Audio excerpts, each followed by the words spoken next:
Bagaimana tidak sebuah provinsi yang selalu dideklarasikan provinsi religius, rakyatnya sangat agamis, ternyata di data penggemar pinjol paling tinggi. Ya, bahasa kami di sini bukan penggemar, korban pinjol paling tinggi. Ya digemari dulu kemudian jadi korban. Menurut Anda, apakah Anda layak untuk memimpin Jawa Barat dengan seluruh kegilaan Anda itu? Ya ternyata orang yang menyukai kegilaan makin banyak. Ya partai saya yakin betul Pak Prabowo punya pertimbangan demi kemajuan rakyat Jawa Barat. Saya yakin betul itu.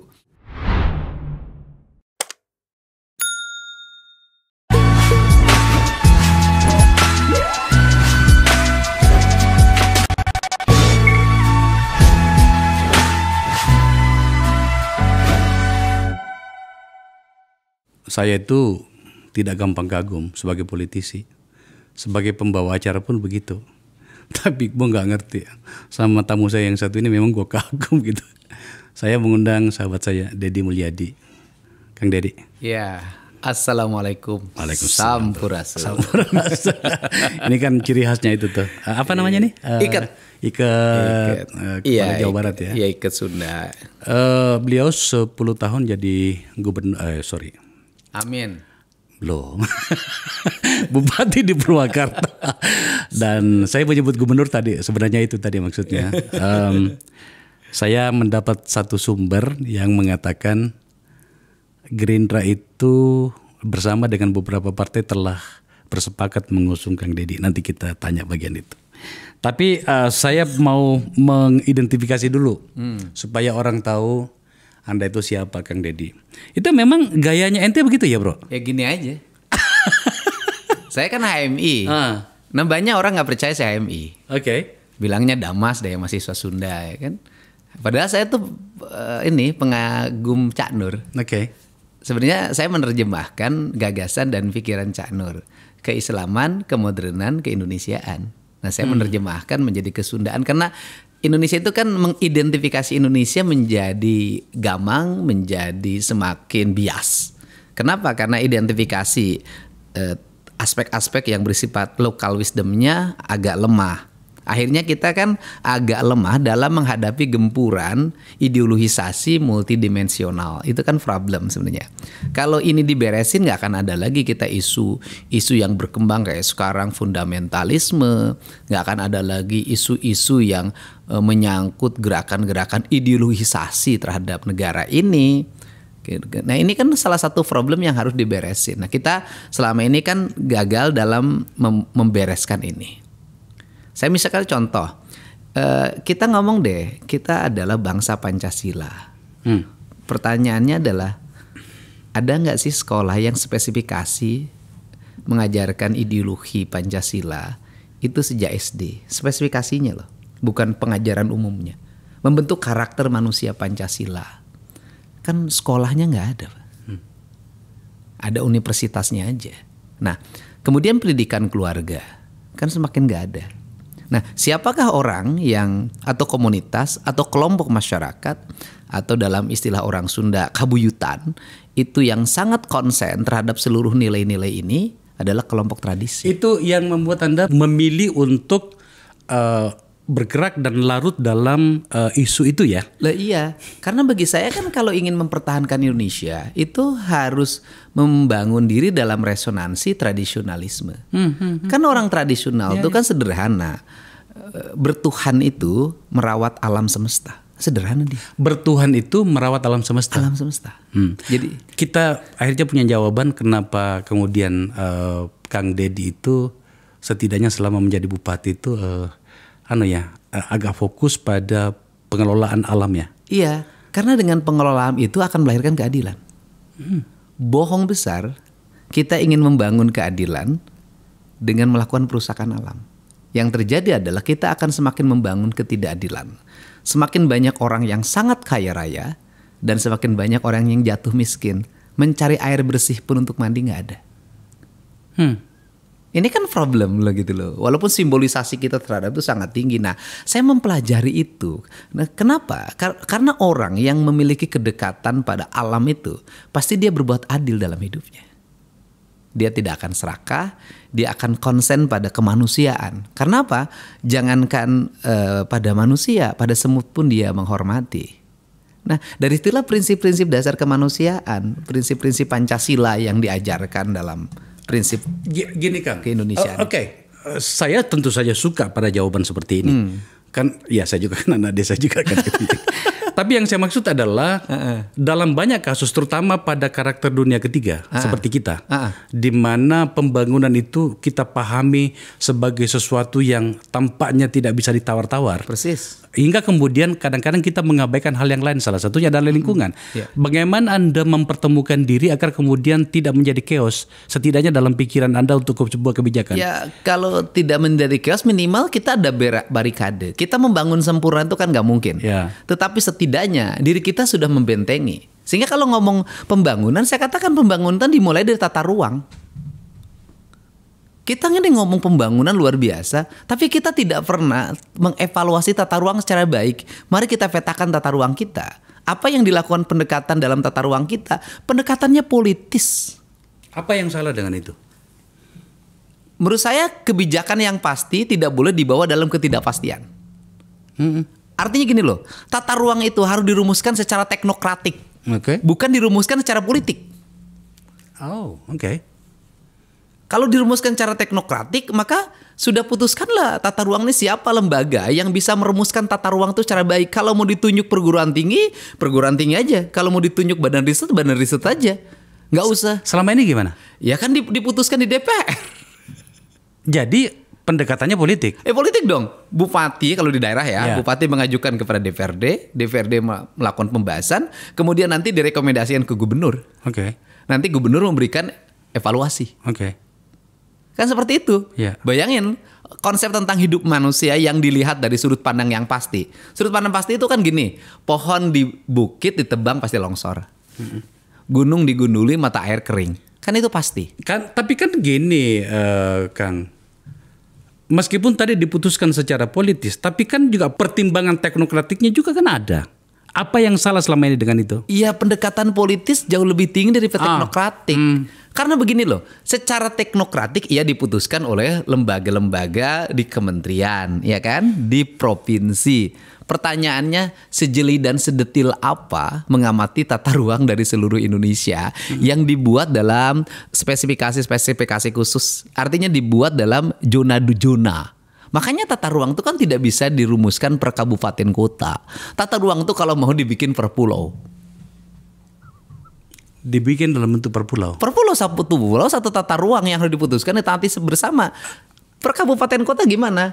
Ini gunung, ini sungai, ini kabupaten di sini. Di sini diputuskan tata ruangnya begini. Di sini tata ruangnya begini. Bagaimana satu kabupaten yang berdekatan tata ruangnya berbeda? Kalau dibuat dalam contoh kasus dengan pendekatan ini atau cara pandang seorang Deddy Mulyadi ini, kita tidak perlu heran kalau Jakarta kebanjiran sebab ada situasi yang tidak pas mungkin di daerah yang lain ya. Ya karena misalnya Jakarta kebanjiran karena di puncak penuh dengan bangunan. Ya, oke. Orang puncak ngomong gini juga, iya saya cari duit dari mana? Kan nggak bisa ngasong, kan nggak bisa bikin villa. Harga tanah saya menjadi murah kalau hanya menjadi hutan. Kan problem juga. Anda tampaknya pengusung ekonomi hijau, tetapi saya pengen lihat dari sudut pandang yang selain dari hijau itu, bagaimana Anda bisa menyelesaikan diri agar kemudian tidak melulu menjaga lingkungan, tetapi juga pertumbuhan. Itu bisa dilihat ketika saya memimpin pertumbuhan ekonominya baik, industrinya tumbuh. Di Purwakarta. Coba jelasin dulu, Kang. Nah, kenapa? Ya tinggal kita membuat pemahaman. Begini deh, misalnya ketika bicara kawasan industri. Nah kan orang desa itu selalu berpikir kalau ada kawasan industri nggak boleh ada sawah. Nggak boleh ada kebun, nggak boleh ada kolam. Kalau saya terbalik, sebuah kawasan industri itu harus terdiri dari sawah, kebun, dan kolam. Kan ada dalam sebuah wilayah itu tidak semuanya dibangun pabrik. Pabrik kan dibuat menjadi berjarak, seluruh lingkungannya dikelilingi oleh hutan, oleh kebun, oleh kolam. Masyarakat bisa berintegrasi. Masyarakat kan kalau kawasan industri tidak mungkin ngambil untung dari nanam padi kan. Nggak ada masalah dong masyarakat menjadi penyewa atau pengguna dari lahan padi itu. Masyarakat menggunakan jasa kolam itu, industri bisa tumbuh. Kan nggak ada problem. Nah kan yang salah ini kan pikiran. Kalau di pabrik modern nggak ada sawah. Kalau Itu yang Anda lakukan selama jadi bupati di Purwakarta? iya, itu bisa dilihat dari apa yang regulasi yang saya buat. Coba Kang, saya nggak apa-apa kok. Anda bisa gunakan forum ini untuk menunjukkan bagaimana Anda berprestasi. Menurut saya itu adalah hal yang wajar.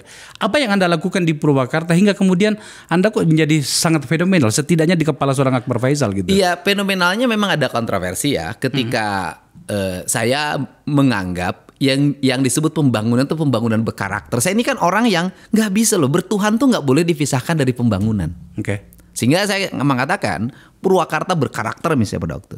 Yang disebut dengan karakter itu apa? Maka manusia itu harus terintegrasi secara sempurna dengan tanahnya, dengan airnya, dengan mataharinya, bahasa saya gitu. Nah itu kan ajaran leluhur papat kalima pancer ya. Trihite Karana kalau orang Bali ya. Nah kemudian dari situlah kita akan melahirkan sebuah konsepsi. Misalnya bagaimana rumah dalam desain arsitektur yang harus kita bangun dalam ketinggian dari permukaan laut berapa, kemudian udaranya berapa derajat, maka rumah itu dibuat disesuaikan desain itu. Oh, dulu waktu Anda jadi bupati merancang seperti itu sampai sekolah menghadapnya kemana? Rumah menghadapnya kemana? Kalau dalam perspektif ya aspek arsitektur Sunda yang harus menghadapnya ke utara dan selatan sebenarnya. Dan harus dibuat jendela di timur dan di barat. Untuk apa? Agar udara masuk ketika pagi dan udara masuk ketika sore. Maka dari situ apa yang akan didapat dari perspektif yang kita lakukan adalah efisiensi ekonomi. Bagaimana efisiensi? Kalau rumah-rumah, kalau kantor-kantor dengan udara yang relatif agak sejuk dibikin menjadi tinggi, kemudian berjendela, maka tidak perlu ada pendingin ruangan kayak di Jakarta seperti sekarang. Oke. Logik. Kemudian tidak perlu ada siang hari, ada listrik kayak sekarang. Kalau dihitung, itu berapa kebutuhan birokrasi dari listrik itu, dari pendingin ruangan itu, biaya pemeliharaan, berapa? Itu kan bisa digunakan angka itu untuk pembangunan. Saya misalnya pendidikan berkarakter saya kembangkan begini. Loh, di kita ini kan ada kebodohan yang luar biasa. Bagaimana kebodohan? Di pendidikan itu kan hanya dikenal dengan 3 pendidikan. Pendidikan dasar, pendidikan menengah, pendidikan tinggi. Oke. Sekolahnya itu yang berkembang ada SD, ada SMP, ada SMA, ada perguruan tinggi. Kalau kita mau konsisten pada pendidikan dasar, bahwa pendidikan dasar itu 9 tahun, SD dan SMP nggak boleh terpisah dong. Harus satu kesatuan. Maka saya waktu itu membuat yang disebut dengan SD 9 tahun.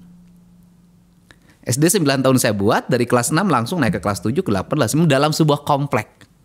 Dan di situ banyak sekali hal yang saya buat kan. Sekolahnya berbasis pertanian, peternakan, perikanan, lingkungan hidup. Anak-anak tidak boleh jajan. Saya dihujat oleh para pedagang. Karena apa? Saya katakan anak-anak di sekolah jajan, bagaimana pendidikan bisa berkembang? Kalau pergi ke sekolah, maka dia harus jajan di sekolah. Terus letak dasar pendidikannya apa? Makanannya belum tentu berkualitas. Setiap hari biaya jajan lebih mahal daripada biaya iuran sekolah walaupun sekolahnya gratis. Maka saya buat kebijakan adalah ke sekolah bawah rantang. Mungkin Pak Prabowo sekarang itu makan siang gratis. Nah, saya waktu itu membuat program ke sekolah bawah rantang. Anak-anak ke sekolah harus bawa makanan dari rumah yang dibuat oleh ibunya. Saya bikin lagi kebijakan yang pertamanya ribut, lama-lama menerima. Jam 6 pagi harus di kelas. 6 pagi? Jam 6 pagi harus di kelas. Nah, itu pertama orang menentang. Lama-lama orang menyadari ini Kang Didi benar. Kenapa? Ketika jam 6 pagi di kelas itu, kalaupun mereka di kota, paginya masih bersih udaranya, jalannya belum macet, mereka tidak ada yang kesiangan. Terus karena jam 6 pagi di kelas, anak-anak jam 5 harus bangun. Maka orang tuanya meminta anak-anaknya tidur jam 9, jam 8. Orang tuanya terbawa dalam ritme pendidikan anak-anaknya. Dia harus bangun juga, karena pagi-paginya ibunya harus masak. Dalam konteks angka itu, langkah Anda itu ketika kita bicarakan Purwakarta ya. Dalam konteks angka pembangunan itu berbanding lurus nggak dengan pertumbuhan? Punya implikasi terhadap pertumbuhan, baik ekonomi, kemudian kesehatan masyarakat, dan kemudian juga pendidikan.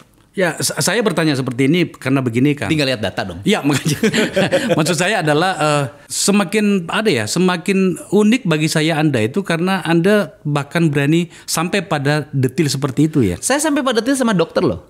Saya sampai pada sebelum ada sistem aplikasi saya kayak sekarang, tuh saya sudah bikin aplikasi Semar, yaitu warga bisa mengakses lewat aplikasi kemudian datar dokter dengan ambulan ke rumah. Oke. Dah, saya punya logika waktu itu, cuman kesininya nggak dikembangin. Saya itu satu desa itu ada satu dokter. Kemudian sistem penggajian dokternya yang saya gagas waktu itu adalah sistem penggajian bukan gajian tiap bulan kayak sekarang. Saya pengen gaji dokter diberikan berdasarkan angka tingkat kesehatan masyarakat yang semakin membaik. Misalnya gini, gaji dokter desa ya, ini gagasan mungkin nanti dikembangkan oleh ke depan. Gaji dokter desa misalnya gaji pertamanya taruhlah 5 juta. Terus kemudian di desa itu yang sakit 50 per bulan. Maka ketika yang sakitnya turun jadi 40, maka dia naik 10 juta. Wow. Ketika turun jadi 30, naik 15 juta. Turun jadi 20, naik 20. Jadi remunerasinya itu berbasiskan pada kemampuan menekan. Nah, menekan itu, Iya, maka iya. nanti para dokter akan berpikir untuk bagaimana membangun masyarakat menjadi sehat. Ini bagus loh pikiran ini. Itu waktu Anda di Karawang itu Di benar-benar Purwakarta dilakukan. saya terapin di beberapa desa. Tidak hanya sebagai sebuah gagasan kan? Tidak pernah diterapin di beberapa desa. Terus kenapa nggak lanjut? Ya kan gagasan seperti ini belum tentu orang mau melaksanakan berikutnya. Nah, kenapa bagi saya yang harus dilakukan kita ini apa sih? Membangun semakin banyak rumah sakit, semakin banyak peralatan teknologi kedokteran, atau membuat rakyat menjadi sehat. Kalau ingin membuat rakyat jadi sehat kan gampang. Bagaimana rakyat itu disadarkan, bagaimana dia pola makan, pola tidur, pola olahraga, kemudian sanitasi lingkungannya, kan itu. Dan itu tugas dokter. Nah, hari ini kan mohon maaf ya, dokter secara umum justru kan meningkat pendapatannya seiring dengan jumlah yang sakit semakin banyak. Betul juga sih. Oke. Gitu loh. Nah, kan kalau semua orang berpikir seperti itu, dilakukan negeri ini maju kok. Dan kemajuan negara itu dimulai dari desa. Oke. Saya sudah membiarkan Anda tadi bicara banyak dan sejujurnya saya sampai lupa saya mau bawa kemana tadi. Masih tata ruang, dampak pada ekonomi. Tapi menurut saya sebenarnya ya sekali lagi mungkin saya memuji Anda dan Anda layak mendapatkan pujian itu, Kang Deddy. Anda ternyata sangat detail sekali hingga sampai mampu menghitung dan membuat prognosa ya kalau kita bicara dalam hal angka ya. Oke, saya menyimpan beberapa pertanyaan yang lain yang akan lari ke situ. Saya mau bertanya begini. Itu tadi yang saya katakan. Anda saya dengar. Semoga saya benar-benar jangan sampai keliru saya. Bisa malu saya nantinya. Anda sudah mendapatkan rekomendasi untuk maju sebagai gubernur. Soal rekomendasinya kita abaikan dulu. Ya. Tetapi saya mau katakan gini. Menurut Anda, apakah Anda layak untuk memimpin Jawa Barat dengan seluruh kegilaan Anda itu? Ya ternyata orang yang menyukai kegilaan makin banyak. Karena kan kalau mau jujur-jujuran tingkat respon publik, taruhlah ukurannya media sosial ditambah media riset. Misalnya media sosial bisa dilihat dong hari ini bagaimana publik merespon apa yang saya gagas itu. Nah kemudian media riset ya survei misalnya kan menunjukkan angka grafik kenaikan elektability dalam posisi loh tidak punya jabatan gitu kan. Bisa menyentuh angka survei hari ini karena kita bukan incumbent ya. Angka kisaran 27 sampai 30 sudah lumayan untuk ukuran masyarakat Jawa Barat. Gitu loh, yang sangat luas. Nah, tadi bicara persoalan ya partai saya yakin betul Pak Prabowo punya pertimbangan demi kemajuan rakyat Jawa Barat. Saya yakin betul itu. Nah, bagaimana tidak sebuah provinsi yang selalu dideklarasikan provinsi religius, rakyatnya sangat agamis, ternyata di data penggemar pinjol paling tinggi. Ya, bahasa kami di sini bukan penggemar, korban pinjol paling tinggi. Ya digemari dulu kemudian jadi korban. Bukan hanya pinjol loh. Ya. Yang lebih dahsyat lagi adalah bank emok dan bank keliling. Dan itu yang saya dapatkan dalam setiap hari ketika saya keliling. Itu bank emok dan bank keliling setiap hari. Tukang lotek punya jualan 500.000 misalnya atau 200.000, dia harus nyetor bank keliling per hari 50.000. Gimana bisa maju? Kalau bank keliling tuh bayarannya tiap hari. Kalau bank emok mingguan. Nah, kemudian kalau tadi ditanya, kenapa sampai detil? Saya ini kan aktivis asalnya. Aktivis tuh dari mulai punya gagasan, ngonsep surat, ngetik surat, motokopi, sampai ngebagiin kan dulu dilatihnya. Sehingga saya ketika jadi bupati, saya tuh sering melakukan sesuatu. Saya punya gagasan, saya ketik sendiri gagasannya. Kemudian saya minta untuk para kepala dinas memparafnya. Itu sering saya lakukan karena itu bagian dari bagaimana kita melakukan percepatan. Nah, di kita ini kan masih kekuatan power pemimpin tuh masih sangat besar dibanding sistem. Setuju. Karena sehingga kemajuan sebuah daerah itu terlalu tergantung pada kemajuan cara berpikir pemimpinnya. Ini yang bahaya. Betul. Ini yang bahaya di era demokrasi ini kan tidak semua daerah wilayah mendapatkan pemimpin sesuai dengan harapan kan.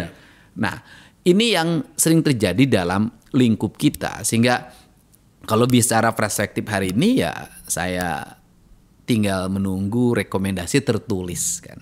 Kalau dari aspek-aspek yang bersifat lisan supporting kan sering dilakukan oleh kawan-kawan di DPP Partai Gerindra. Secara politis partai apa saja yang potensial bersama dengan Anda? Kalau menurut saya sih di Jawa Barat itu cair ya. Cair. Apakah konsepnya akan tetap Kim, ya kan, Koalisi Indonesia Maju, atau tidak linear dengan Kim, nggak ada problem apapun di Jabar. Lembaga saya di sini Kang bernama Negara Institute itu membuat sebuah platform pemenangan pilkada bernama Patra Data. Anda sudah lihat tadi, tapi yang saya mau katakan begini. Bukan cuma saya kayaknya, semua orang terutama dalam konteks lebih besar bernama Pilpres misalnya, itu faktor Jawa Barat itu menjadi sangat dominan sekali. Penduduknya terlalu besar, luar biasa gitu, 40 juta pemilihnya segala macam gitu. Maka kemudian untuk pilkada yang akan datang ini, saya bicara pilkada nih. Pilkada yang akan datang ini tampaknya fokus banyak orang akan lari ke Jawa Barat, termasuk kami di sini. Oke, ada beberapa nama di situ. Ada namanya Kang Deddy, mantan gubernurnya juga Emily gitu ya. Tetapi saya coba ingin menyampirkan sedikit soal nama. Kita bicara tentang Jawa Barat hari ini. Saya melakukan beberapa riset di sini dan muncullah sebuah keluhan dari beberapa orang yang mengatakan gini. Ini Jawa Barat penyangga juga di Jakarta Utama karena bertetangga, tapi kok selalu fokus pada pangan tok gitu loh. Hingga kemudian terlihat juga pada angka yang kami punya, tingkat pengangguran di Jawa Barat itu nomor urut ketiga secara nasional. Coba lihat, Jawa Barat itu 6,91% tingkat penganggurannya nih. Pengangguran terbuka lagi. Kalau dalam jumlah itu besar sekali loh Kang. Iya. Pertanyaannya dalam bahasa yang sederhana, apa bacaan Anda menyangkut Jawa Barat per kemarin dan kemudian Anda mau kemana ke masa depan? Iya, yang pertama kalau bicara persoalan industri, bicara persoalan pangan, bicara persoalan lingkungan hidup menyangkut hutan, ini kan saya katakan dari awal kita salah dalam memetakan yang disebut dengan tata ruang. Ya kan? Karena tata ruang disusun oleh setiap orang yang punya kepentingan sehingga tata ruang itu menjadi berantakan. Karena menjadi berantakan, apa sih yang menjadi problem orang berlomba membuat daerahnya yang disebut ekonomi itu tidak bersiklus pada alam, pada hutan, pada sumber air. Kenapa berlomba itu? Karena dalam postur anggarannya salah. Postur anggaran gimana? Sebuah daerah ingin kaya maka harus menambang. Semua daerah ingin kaya maka harus jadi industri. Semua daerah kaya harus jadi pusat kota yang banyak hotelnya. Kan seperti itu perspektifnya. Disitulah letak keadilan seorang pemimpin dalam membaca wilayah. Bagaimana? Semestinya kan penyusuran anggaran itu dipetakan berdasarkan kebutuhan warga. Kemudian begini, hujan itu tetap awannya kan dari gunung. Kemudian turun di pertengahan, nanti dibawa ke laut. Kan dalam sistem anggaran kan harus dirubah seperti itu. Nah, daerah industri, daerah perdagangan, daerah apapun yang menghasilkan aspek-aspek ekonomi melahirkan pajak besar, tetap harus ditarik ke atas, kemudian dipetakan bagaimana resiko yang terjadi, maka di sini pajak untuk resikonya harus tinggi. Kemudian bagaimana yang nyumbang air Anda sehingga Anda menjadi wilayah industri, maka uangnya harus digeser juga ke gunung. Kalau seperti itu orang juga akan bangga suatu saat. Wilayah saya nggak usah jadi pabrik dong. Tetap aja dari mata air. Kenapa? Kita dapat loh kompensasi uang yang lahir dari mempertahankan mata air. Dan itu bisa dikapitalisasi Bisa menjadi dong. sebuah kekuatan ekonomi. Jadi sebuah kekuatan ekonomi. Nah, problem yang ada di kita, terutama di Jabar hari ini bagaimana? Anggaran tidak dibangun dalam basis itu. Oh. Anggaran dibangun berdasarkan kepentingan. Di Jawa Barat? Iya dong. Ada kepentingan misalnya anggota DPR dalam DPRD provinsi dalam memetakan anggaran itu bisa kejadian dana aspirasi lah istilahnya kan, atau pokir istilahnya. Tidak berarti bahwa uang yang pokirnya di dapil dia bisa lahir ke dapil dia, itu bisa digeser ke dapil lain. Itu penyakit lama itu. Itu kan problem yang harus diberesin loh. Bagaimana dia mewakili sebuah wilayah tetapi aspirasinya geser. Belum lagi pengambilan keputusannya yang kurang tepat dari sisi aspek-aspek eksekutif. Yang lebih besar lagi porsinya. Kan semakin melahirkan ketidakadilan. Nah, sehingga orang desa merasa dia tidak mendapat apapun dari progres ini. Nah, kalau perspektifnya itu bagaimana? Nah, saya tukang riset. Riset saya itu kan bukan kayak abang pakai digital. Saya ini kan suka naik motor, lihat. Saya lihat motor yang keluar dari kawasan industri. Kerawang, Purwakarta, Bekasi. Jumlahnya banyak banget. Tapi motornya, nomornya semuanya Jogja, Semarang. Artinya bahwa betul kalau pengangguran tinggi karena hamparan kawasan industri yang kerjanya bukan orang situ. Nah, problemnya apa? Problemnya adalah pada pendekatan pendidikan. Pendekatan pendidikan apa? Sekolah yang dibangun tidak memiliki relevansi dengan kebutuhan industri. Sehingga saya ini pernah melakukan itu, Bang. Saya misalnya melihat kok nggak ada manajer sih yang lahir dari dekat pabrik sini. Ya paling jadi cleaning service atau hanya menjadi tenaga kasar. Kemudian saya punya gagasan tuh waktu itu. Udah deh, saya mau bikin sekolah manajer. Bagaimana pada sekolah manajer? Ini ada Indorama, itu punya diploma 3 untuk politeknik. Saya ngumumin deh, saya terima 300 siswa, anak-anak orang miskin yang di sekitar industri, saya sekolahkan di biaya pemerintah di diploma 3 ini. Masuk berhasil, hari ini sudah banyak yang ada yang jadi manajer di BUMN, di Pertamina, di Jepang. Itu berhasil, cuman waktu itu saya berhenti jadi bupati, programnya tidak diteruskan karena ada yang melaporkan ke KPK korupsi katanya gitu. Itu kan aneh gitu loh.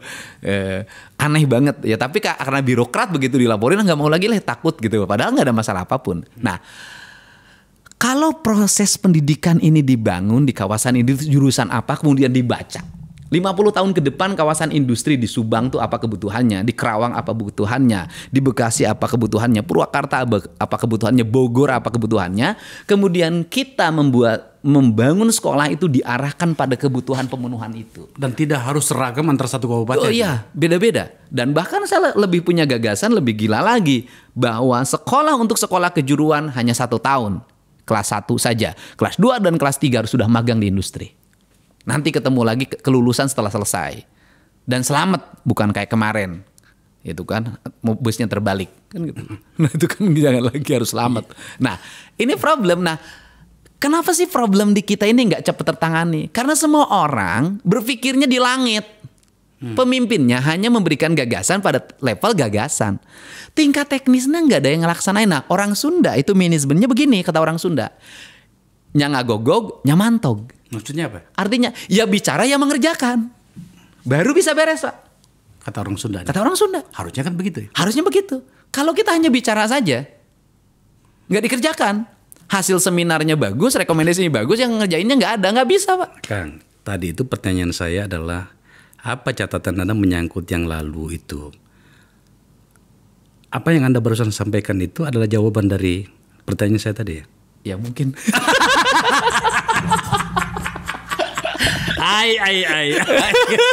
Inilah kalau politisi ditanya kayak gitu. Tapi begitu benar loh, Kang. Saya itu apa namanya ya? Sebagai orang yang agak sering ke Jawa Barat ya. Iya. Saya bahkan sebenarnya ini saya juga warga Bogor sebenarnya. Iya. Saya punya tempat kecil di sana. di Kabupaten Bogor itu. Saya berpikir bahwa sebenarnya Jawa Barat itu bisa jauh lebih dahsyat dibanding hari ini gitu ya. Dan ada koreksi. Sebenarnya punten ya, nama Jawa Barat itu dari sisi letak geografi hari ini menjadi tidak relevan. Nama ya. Dulu nama Jawa Barat itu diberikan ketika Banten itu Jawa Barat. Kan paling barat. Nah sekarang itu kan Banten sudah jadi provinsi Banten. Jadi Jawa Barat itu sekarang tuh Jawa 3/4 barat. Kira-kira namanya apa ya kalau harus diganti ya? Ini bercanda. Ya udah ya pusat Jawa kali ya. Oke, nah kita kembali ke Jawa Barat. Itu tadi yang saya sampaikan Kang bahwa ada banyak problem yang mungkin terlalu kecil. Contoh misalnya ya. Saya tuh sudah mulai nggak nyaman kalau ke Bandung. Misalnya kita bicara tentang kewilayahannya. Terlalu macetnya minta ampun gitu ya. So, dengan seluruh problem yang terjadi di Jawa Barat itu, kalau Anda jadi gubernur nantinya itu, coba sampaikan kepada kami. Begini, hari ini kan kita itu larut pada kebanggaan kita tentang infrastruktur. Kebanggaan infrastruktur kita kan tol. Seolah-olah kemudian menjadi kebanggaan pemerintah di level di bawah presiden. Tapi dia lupa bahwa tol itu investasi swasta. Gitu kan? Kita jangan berkutat pada kebanggaan ini dong. Setelah tol mau apa? Kan harusnya setelah tol jalan nasionalnya harus oke. Setelah tol jalan provinsinya harus oke. Setelah tol jalan kabupatennya harus oke. Setelah tol jalan desanya harus oke. Yang terjadi adalah perkembangan pembangunan infrastruktur yang pesat tidak diimbangi dengan inovasi daerah-daerah untuk membangun jaringan infrastruktur lanjutan. Sehingga kalau begitu tol turun ya macet. Karena kan tolnya berubah makin banyak, tapi jalan kabupatennya, jalan provinsinya tidak berubah. Pajaknya tetap ditarik. Nah, dalam perspektif ini negara harus mulai transparan dong. Harus transparan begini. Ketika mungut pajak dari kendaraan, itu kan nyumbang banyak tuh duitnya. Itu harus mulai dijelasin. Duitnya harus 100% untuk infrastruktur lagi, untuk jalan lagi. Nggak boleh digunakan untuk yang lain. Kenapa? Karena ini jasa terhadap mereka yang bayar pajak di jalan. Nah itu. Nah kemudian yang berikutnya transportasi publiknya. Kalau bicara Kota Bandung kan tidak, mohon maaf ya, kan tidak terlalu ada terobosan tentang transportasi publik. Enggak ada terobosan. Ya tidak terlalu ada terobosan. Ya. Bukan nggak ada ya? Beda ya? Tidak terlalu ada. Tidak terlalu ada dengan tidak ada itu. Iya. Ya, oke. Kan tidak ada. Kan dari dulu sampai sekarang kan transportasi publiknya itu juga. Oh, saya pernah mengundang Kang Emil ke sini, teman kita Ridwan Kamil. Iya. Senior saya. Ya. Dia katakan begini, mengeluhkan bahwa pemerintah pusat itu tidak cukup fair terhadap Jawa Barat dalam hal distribusi keuangan yang menjadi hak dari daerah. Dengan mempertimbangkan jumlah penduduk itu, jumlah yang diterima Jawa Barat itu jauh lebih kecil misalnya dibanding Jawa Timur. Karena basisnya kabupaten nih. Iya. Jumlah kabupaten di Jawa Timur itu 30 sekian gitu ya. Hampir 40 kalau nggak salah. Jawa Barat berapa tuh? Jawa Barat 27 kabupaten kota. Nah, dengan itu kemudian jumlah atau anggaran yang diterima oleh Jawa Barat dari pemerintah pusat dengan basis daerah itu tadi menjadi lebih kecil. Kalau Anda jadi gubernur misalnya gitu ya. Kan problem itu akan sama Anda hadapi juga nantinya. Saya bukan itu esensinya. Itu kan itu bisa ditagih jumlahnya seiring dengan pemekaran kabupaten kota dong. Kalau kabupaten, cuman di pemekaran kabupaten kota juga dulu menurut saya ada yang tidak tepat, harus dikoreksi. Ini dari sini dulu. Misalnya begini, kita bicara dari selatan. Selatan misalnya Kota Banjar jadi kota. Sekarang belum ya? Masih, udah kota-kota Madia. Itu kan pecahan dari Kabupaten Ciamis yang dulu bersatu dengan Pangandaran. Kan kalau dalam perspektif saya, sudut pandang pembangunan, semestinya jangan jadi kota. Udah aja bikin kabupaten dengan jumlah kecamatan sekian. Kan akhirnya tetap kecil. Setelah itu bikinlah Kabupaten Pangandaran kan. Terus kemudian Tasik ada kotanya. Kan kecil. Kenapa tidak Kabupaten Tasik dibagi dua? Turun lagi ke Cirebon. Cirebon ada kotanya. Padahal Kabupaten Cirebon kegedean. Padahal kalau itu dibuka lebih besar lagi kan lain ceritanya. Kemudian turun lagi ke Cimahi. Cimahi kota lagi. Kecil banget. Setelah itu kota Sukabumi. Kecil banget. Nah perspektif pemekaran wilayah, pendekatan kota itu tidak bisa melahirkan keadilan wilayah. Kan justru uang hanya berputar pada wilayah yang sangat sekupnya kecil. Sedangkan kebutuhan kabupaten yang orang Jampang Kulon, orang Surade, Ujung Genteng itu tidak terpenuhi. Sehingga pertama yang dilakukan adalah pemekaran wilayah. Saya setuju. Untuk apa? Agar distribusi alokasi pemerintah semakin bertambah. Karena problem Jawa Barat itu adalah penduduknya besar, wilayahnya besar, tapi jumlah kabupaten kotanya sedikit. Yang lain di era Pak Harto banyak. Nah, yang kedua adalah seberapa besar pun anggaran yang kita miliki, kalau tidak dibuat rancangan pembangunan yang memadai nggak ada arti kalau uangnya hanya dihabisin untuk seminar. Ini serius sih, entar dulu. Apa Anda ingin mengatakan apa sih pada bagian ini sebenarnya? Ya kan kebanyakan dana-dana pemerintah itu kan digunakan hanya kegiatan rutin. Kan kebanyakan pembangunan itu infrastruktur wilayah tidak menjadi fokus utama kan. Kan kebanyakan lebih banyak pada kegiatan, semua kegiatan saya lihat itu berbasis hotel. Pertemuan petani di hotel, penanganan kemiskinan di hotel, pengembangan keluarga berencana semua di hotel, semuanya isinya rapat. Seberapa banyak pun anggaran yang kita miliki kalau dibuat seperti itu tidak bisa. Nah, bagaimana? Gubernur itu punya otoritas untuk melakukan evaluasi terhadap anggaran kabupaten kota. Dia punya kewenangan itu. Kewenangan itu. Kan gampang. Gubernur punya otoritas. Kalau nyusun APBD, bupatinya panggil. Kepala dinasnya panggil. Paparan dong. Lu mau bikin apa nanti? Kita sodorin data. Di kabupaten kamu tuh SD-nya roboh. Jalan kampungnya jelek-jelek. Bangunan irigasinya rusak. Puskesmasnya, peralatannya sudah tidak memadai. Mobil ambulannya mogok terus. Ini kebutuhan publik. Listriknya belum terjangkau 100%. Yang punya MCK masih sedikit. Masih ada yang BAB di depan rumah. Maka begini. Saya ingin kabupaten Anda semua anggaran difokuskan ke itu tahun ini. Kan bisa dong difokus itu. Sisanya kita kirim. Bentuknya ini. Selesai Pak. Saya katakan, saya sanggup ngeberes ini hanya dalam waktu 3 tahun. Apa yang Anda selesaikan dalam 3 tahun? Infrastruktur rapi. Urusan warga yang tidak punya MCK beres. Puskesmas bosnya nanti rapi. Nggak akan ada lagi nanti orang Sukabumi, orang Kuningan harus ngantri di Hasan Sadikin 6 bulan untuk nunggu operasi. Kan problem orang Jawa Barat, penduduknya banyak, rumah sakit andalannya Hasan Sadikin 1 di Bandung. Mau operasi ngantri 8 bulan, 10 bulan, saking panjangnya. Itu kan bisa dibikin solusi. Nggak usah lagi provinsi pengen tampil, punya kelembagaan sendiri. Nggak usah. Rumah sakit ini saya akan bikin ruangan khusus untuk paru-paru di kabupaten ini. Kabupaten ini untuk jantung. Kabupaten ini bedah syaraf. Kabupaten ini nih. Dalam 5 tahun ke depan, mana anak-anak Jawa Barat yang harus saya sekolahkan kedokteran spesialisasi untuk jurusan-jurusan yang tidak ada di Jawa Barat di rumah sakit. Saya penuhin. Selesai Pak. Uang negara cukup, saya sudah tahu itu jumlahnya. Dan itu cukup 3 tahun. Cukup 3 tahun. Ada bagian yang harus saya ajak Anda diskusi.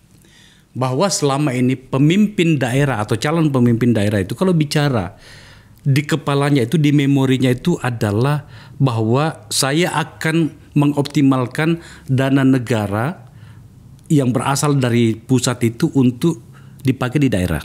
Itu tidak salah. Tidak salah. Tapi jarang sekali pemimpin wilayah yang saya ajak bicara yang mengatakan begini, saya pengen daerah saya itu mulai menghilangkan ketergantungan pada pemerintah pusat. Dalam hal ini PAD katakanlah. Pernah waktu saya di Komisi 2 dulu, itu kami mengundang banyak kepala daerah, bupati maksud saya. Wah, gagah tuh bicaranya itu. Mengatakan gini, kami mampu mengembangkan daerah kami. Caranya bagaimana Pak? Pariwisata misalnya, kami bangun kolam renang. Saya tanya, Bapak biasa nggak jalan-jalan ke Pondok Indah? Semua rumah di sana punya kolam renang. Tapi ada satu bagian yang membuat mereka itu jadi kacau balau waktu itu. Adalah ketika saya tanya, berapa PAD daerah Anda? Dari total berapa APBN Anda, APBD Anda, berapa PAD Anda? Kan kita bisa lihat di situ kan, kemampuan dia untuk mendevelop diri, untuk menaikkan pendapatan daerah sendiri. Yang saya tangkap tadi, Kang Deddy itu masih bicara tentang bagaimana optimalisasi dari dana daerah. Belum, saya pengen mengelaborasi bagaimana Anda mengembangkan daerah Anda untuk menghasilkan uang sendiri. Perspektifnya begini sebenarnya, menghasilkan uang sendiri itu bisa dihasilkan dengan gini, tidak dulu bicara investasi, karena pemerintah itu secara umum teorinya saja berinvestasi. Karena pada ujungnya ketika jadi BUMD nggak berkembang. Ya kan, gubernurnya boleh cerdas, pelaksana teknisnya belum tentu bisa. Ya, setuju. Gitu loh. Nah, kalau saya sih sederhana cara berpikirnya. Saya selalu ingin mulai dari desa. Indonesia pengen maju, Jawa Barat pengen maju, gampang. Bagaimana? Gimana kalau dana bagi hasil pajak itu desa ada alokasi? Selama ini belum? Nggak ada. Desa ini industri. Dari pabrik yang ada di desa ini menghasilkan 100 miliar per tahun. Dia kan hanya dapat apa? Hanya dapat pencemaran aja. Kan? Terus kepala desa akhirnya bikin proposal. Kalau nggak dikasih marah ke pabriknya. Nah, kemudian kita berbuat dosa dong sama pabrik itu. Udah bayar pajak, dipintain CSR, habis itu dipintain proposal, digetokin. Kan dosa tuh. Habis itu infrastruktur menuju wilayah itu masih buruk. Kan itu problem. Nah, kalau saya sih gampang kalau Indonesia ingin maju, Jawa Barat ingin maju itu. Udah 100 miliar. Udah deh untuk 5 tahun ke depan 5% bagi hasil. Setelah itu nggak usah dikasih lagi juga bisa. Kalau dari 500 miliar, dari 100 miliar itu 5%, berarti dia dapat 5 miliar dong. Kalau desa dapat 5 miliar, cukup 3 tahun ngebangun tuh. Bisa dioptimalkan diri ya. Setelah itu uangnya jadi investasi. Mau diinvestasi di mana desa terserah. Mau misalnya Pemda Jabar kan punya bank, dikelola di situ. Kemudian nanti uangnya berputar di situ kan. Kredit masyarakat berputar di situ. Maju kok. Ini bisa kok. Jadi sebenarnya bisa dilakukan. Jadi kedepannya nggak usah lagi dibagi. Dia sudah punya dana investasi yang dikelola oleh perbankan yang setiap tahun ketika RUPS misalnya dia dapat dividennya di sekitar 15%. Kan desa punya tabungan dalam bentuk investasi 30 miliar. Dia dapat dividen 15%, kan udah bisa ngebangun sendiri. Apalagi kan ada dana desa yang taruhlah misalnya dana desa di stop, dia udah bisa bangun. Anda yakin itu? Yakin kalau bisa melaksanakan. Kan negara lain, Cina melakukan itu. Apalagi Jawa Barat, itu kan salah satu basis industri juga kan sebenarnya. Industri, nggak ada problem tentang itu. Nah, problem kita hari ini kan di pengelolaan itu.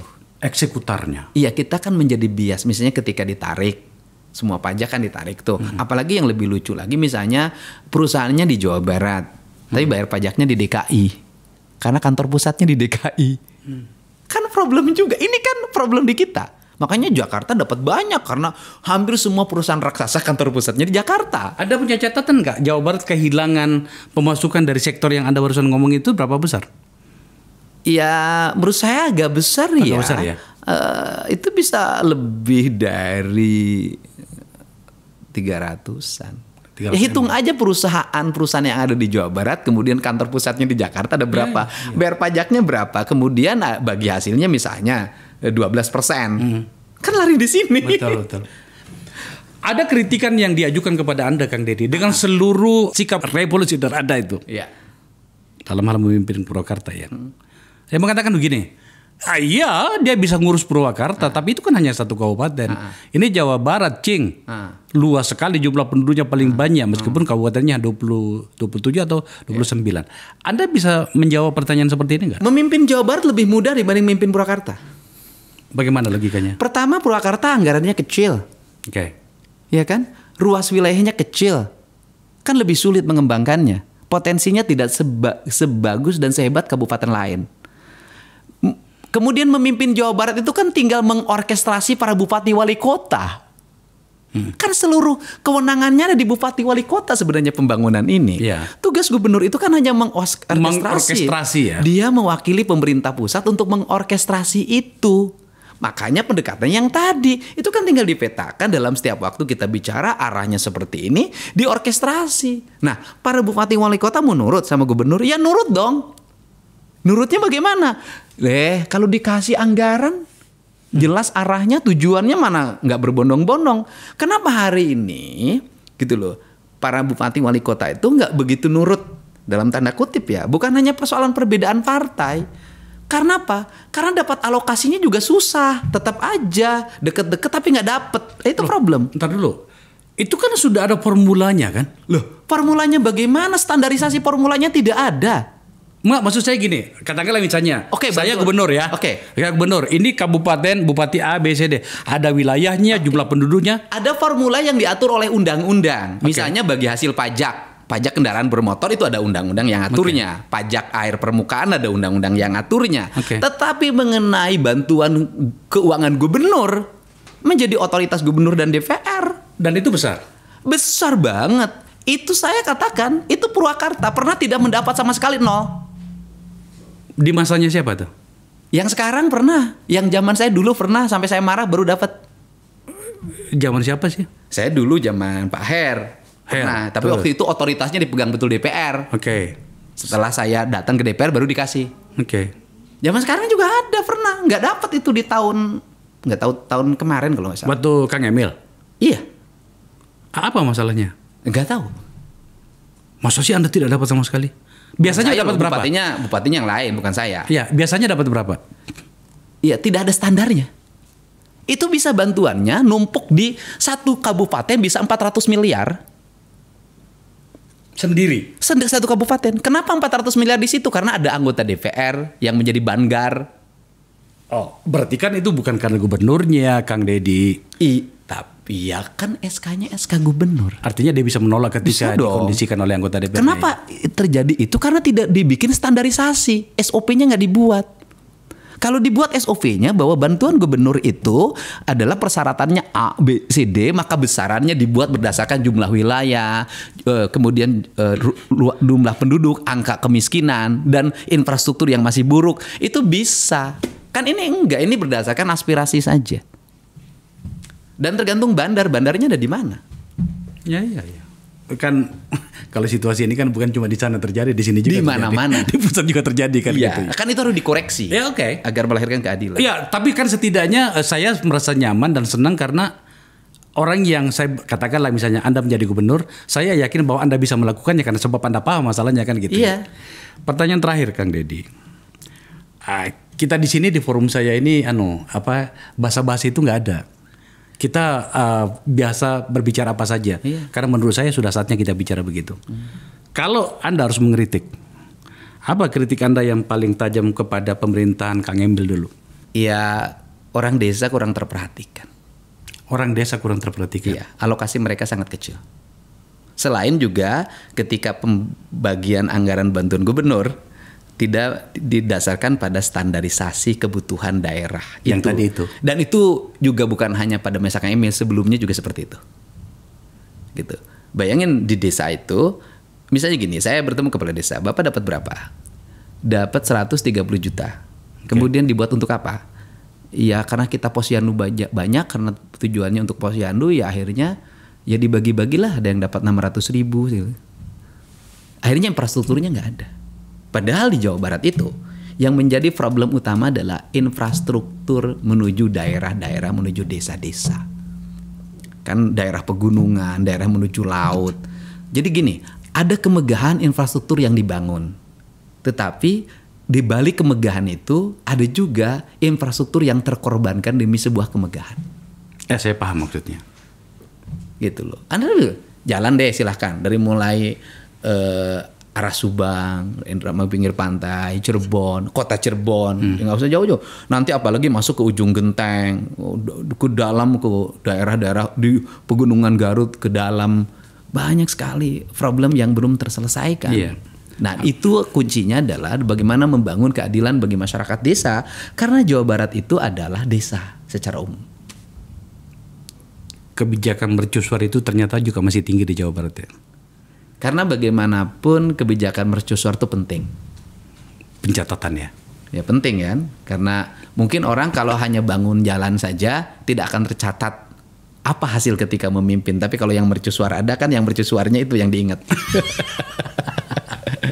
Iya. Ya kita jujur-jujuran aja. Misalnya ketika bicara Jakarta, kalau dulu yang bangun Jakarta hanya jalan saja, orang lupa. Tapi karena bangun Monas, bangun Istiqlal, bangun Stadion Utama Senen Jakarta kan diingat. Penting juga, cuman penting bisa dipahami sih. Cuman kadang-kadang ada yang kelebihan kadar gitu ya. Iya, cuman nih yang kepentingan publik yang lebih luasnya juga tidak boleh ditinggalkan. Selesai kepentingan lebih luas baru mercusuar. Yang paling terakhir beneran, saya janji. Ada juga orang mengatakan gini, kalau Kang Deddy Mulyadi, seorang aktivis yang fasih banget berbicara tentang alam, menjadi gubernur di Jawa Barat, ada kekhawatiran fokus Anda terlalu banyak pada wilayah Purwakarta, Karawang dan sekitarnya, sebab itu basis Anda. Apa jawaban Anda? Enggak lah, saya memimpin tuh nggak begitu. Oke. Saya pasti mengutamakan apa yang menjadi kebutuhan rakyat Jawa Barat secara umum. Dan ingat loh, ngomong Jawa Barat jangan hanya ngomong Priangan deh. Okay. Jawa Barat tuh ada 4 karakter kebudayaan yang itu harus menjadi ikonik Jawa Barat. 1, Sunda Kulon. Itu daerah mana saja? Sebagian Bogor, sebagian Sukabumi, sebagian Cianjur. Pakuan ya, daerah Pakuan ya. Iya kan, itu yang kamana dia ayeuna? Keslila geningan, kamana Jaro? Jaro itu kepala desa. Kemudian Sunda Priangan, kita udah tahu kalau Sunda Priangan. Kemudian Sunda Cirebon, sebagian Majalengka, Indramayu yang gayanya sudah Jawareh ya, Jawa Sawareh.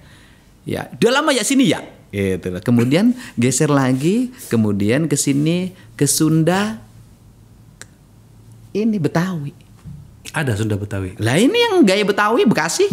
Depok kan itu menurut saya sih tetap nyebutnya Sunda Betawi ya. Sunda Betawi walaupun dari sisi aspek lingkungan juga walaupun tidak begitu dominan kan ada juga yang gaya panturaan. Itu kan hampir sama dengan Indramayu. Ya kan Subang Pantura, Karawang Pantura. Karawang Pantura sebagian sama dengan Indramayu, gayanya sebagian sama dengan Banten. Nah, itu kan harus muncul dalam perspektif ketika orang bicara Jawa Barat. Jadi Jawa Barat bukan hanya identik dengan Priangan. Jawa Barat tuh 4 karakteristik wilayah yang harus dielaborasi dalam sistem pembangunan yang berkeadilan. Kang Ede, thank you ya. Sama-sama. Saya merasa Anda tahu betul tentang Jawa Barat. Tentu saja karena itu Anda orang sana. Tapi dalam konteks kepemimpinan, saya merasa tampaknya Anda sudah tahu apa yang harus dilakukan ketika memang ternyata dipercaya sebagai calon gubernur. Pembicaraan seperti ini penting kita lakukan ya Kang Deddy ya. Dan kepada juga orang-orang yang merasa layak untuk memimpin sebuah wilayah. Iya. Popularitas adalah satu hal, tetapi kemudian kita harus maju selangkah. Oke, kalau you populer, tetapi kemudian lu mau bikin apa? Itu problem. Dan kegagalan pemerintahan itu kan sudah dimulai dari situ. Saya berharap Jawa Barat nantinya kalau memang ternyata Anda dipercaya, itu lebih baik dari apa yang kita bisa lihat hari ini. Sekali lagi Kang, thank you ya. Terima kasih. Pemirsa, itu diskusi saya dengan teman saya yang sangat energik ini dan tampaknya tahu apa yang akan dilakukan. Kita lihat ke depan seperti apa bandul politik Jawa Barat akan bergerak. Seperti yang saya sampaikan tadi, tampaknya dia sudah mendapatkan rekomendasi ya sebagai sebuah kesepakatan dan kebiasaan politik. Tanggal 22 Agustus saya rasa akan pendaftaran. Hasilnya akan kita lihat pada tanggal 27 November. Terima kasih telah menyaksikan percakapan ini.